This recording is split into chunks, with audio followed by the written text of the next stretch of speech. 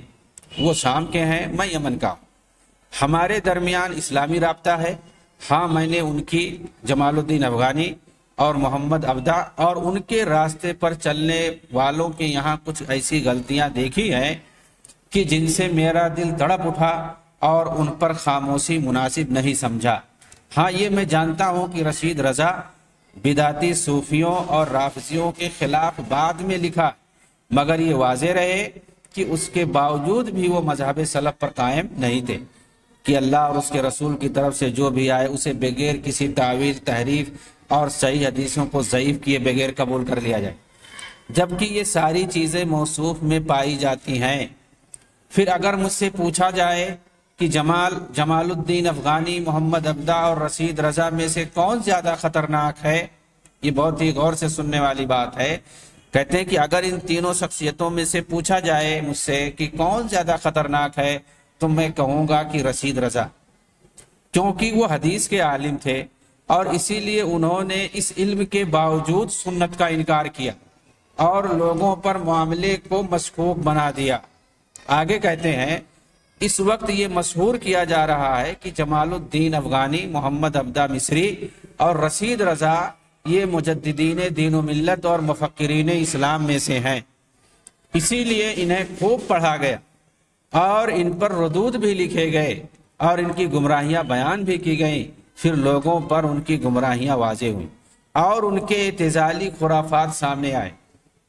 اب تو ان کی گمراہیاں اہل سنت علماء کے نزدیک بالکل عیاں ہے۔ ہاں، رشید رضا کے تعلق سے اب بھی معاملہ پیچیدہ ہے، ان پر پوری طرح نہیں لکھا گیا، اسی لیے بہت سے لوگ ان سے دھوکے میں، خاص طور پر اس وجہ سے بھی کہ انہوں نے مبتدیہ یعنی صوفیوں اور رافضیوں کے خلاف لکھ دیا ہے، اس وجہ سے لوگ اور دھوکہ کھا گئے۔ لوگوں کو کیا معلوم کہ ان کے پاس بھی وہی گمراہیاں ہیں قریب جن کے خلاف انہوں نے لکھا ہے۔ سچ کہا ہے مروان بن محمد تاتری نے